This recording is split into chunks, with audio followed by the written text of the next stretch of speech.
De volta dos nossos comerciais, estamos recebendo hoje o gastroenterologista Dr. Flávio José Farapata, ele que está nos esclarecendo tudo a respeito da úlcera.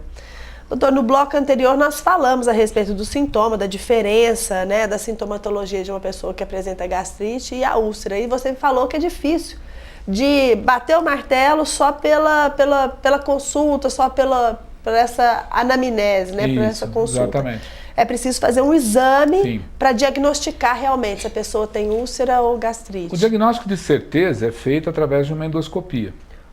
Se você não puder, por algum motivo, fazer a endoscopia, você pode ainda fazer um raio-x contrastado do estômago. Mas a acurácia, a fidelidade do exame do raio-x contrastado não é tão grande quanto da endoscopia. A endoscopia é muito mais certeza, exame de certeza. Além disso, na endoscopia a gente pode colher biópsia do estômago e do duodeno. Nossa, mas biópsia não é só quando o negócio está muito feio? Essa pesquisa, essa biópsia, ela é feita para pesquisar aquela bactéria que eu disse, o Helicobacter pylori. No começo, verdade. Para saber se tem... Isso, porque se a gente tiver presença de úlcera com o Helicobacter, é necessário o uso de um antibiótico, na realidade são 3 antibióticos durante um período, para matar essa bactéria.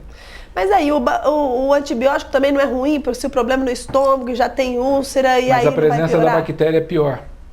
Então a gente tem que ver o que é menos agressivo. Entendeu? O que é mais agressivo para o estômago? A presença da bactéria e úlcera, ou a gente cicatriza a úlcera e depois mata a bactéria para poder não ter, ou diminuir a chance da úlcera voltar. Agora você falando da bactéria, que é o trem mais complicado. Vamos falar de uma úlcera mais leve. Tá. Qual que é o tratamento? Também com antibiótico? Não. Não. Normalmente a gente usa medicamentos que diminuem a produção de ácido do estômago ou associa 2 tipos de medicamentos. Os que diminuem a produção de ácido do estômago e os que aumentam a proteção da parede do estômago, associadamente. Entendeu? Essa é a base do tratamento. A gente pode mudar de tratamento de acordo com cada paciente, de acordo com o tipo de úlcera que o paciente tem. E em relação à alimentação, qual é o procedimento? Então, por incrível que pareça, hoje a gente sabe que só naqueles pacientes que abusam demais de algum tipo de alimento que agrida o estômago, por exemplo, refrigerante tipo cola, o café, coisas muito picantes, muito temperadas, pimenta, muito no ácidas, caso, condimentos. Isso. Quando eles abusam disso, a gente pede para haver uma redução desses tipos de alimentos. Mas a gente sabe que só controle alimentar não é capaz de cicatrizar uma úlcera, diferentemente do que se pensava há 30 anos atrás. Hoje a gente sabe que tem que se ter um controle alimentar, mas ele não é preponderante, tem que ter um controle daquilo que é excessivo. Só. Agora pode continuar. Uma outra coisa que a gente não pode esquecer nunca é que o cigarro dificulta a cicatrização de qualquer tipo de doença do estômago, esôfago e duodeno. O cigarro é danoso para tudo, né? Agora, doutor, me fala uma coisa.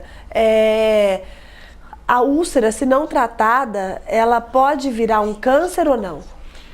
As úlceras do estômago, a gente sempre fica preocupado na malignização da doença, sim. As úlceras do esôfago também, mas em menor quantidade, e do duodeno raramente.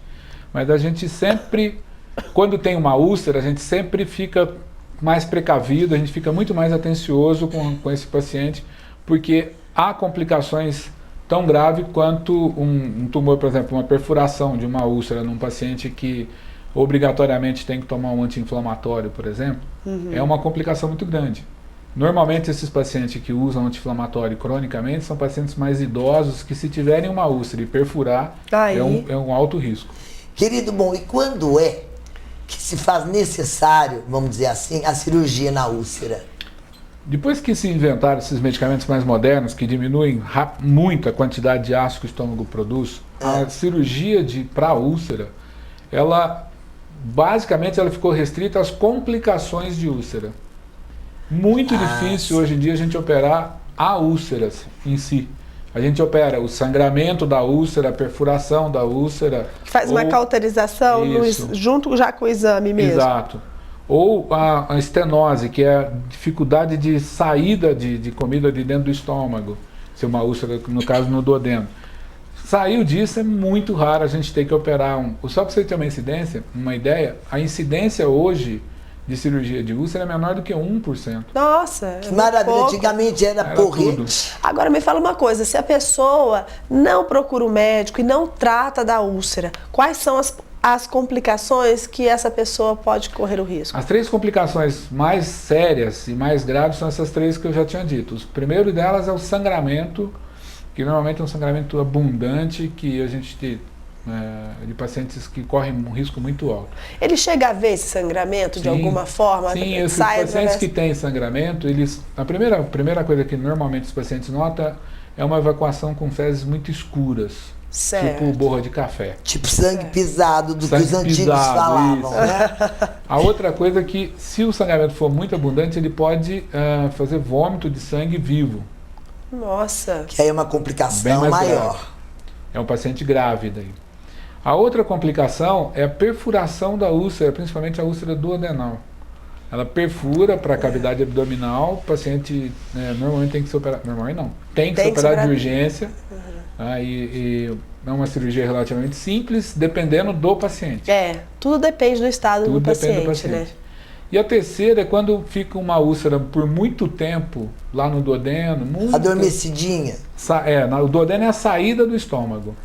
Então a úlcera vai ali crescendo, crescendo, crescendo, forma um negócio chamado calo ulceroso. Aí entope a saída do estômago. Aí tem que operar para corrigir a saída do estômago. Porque tudo que entope saída não dá certo, não é verdade? Não dá certo. Não dá certo. Não dá certo. É verdade. Querida, eu não sei como agradecer muito mais obrigada, uma vez. Pata. Estou sempre à disposição. Você é nosso, assim, como é que pode dizer? Nosso leme aqui pra coisa. Estou sempre à disposição. Pessoal, Obrigada. mil beijos, até mais. Até mais, gente.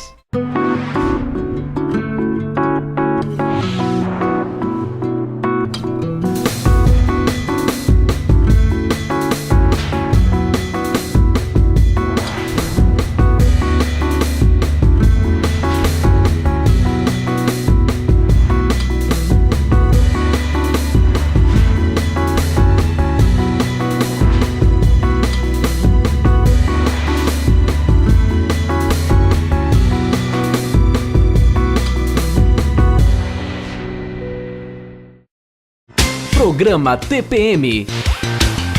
Oferecimento Fisioforma Estética de Resultados. Vivenda do Brasil, cosméticos inteligentes.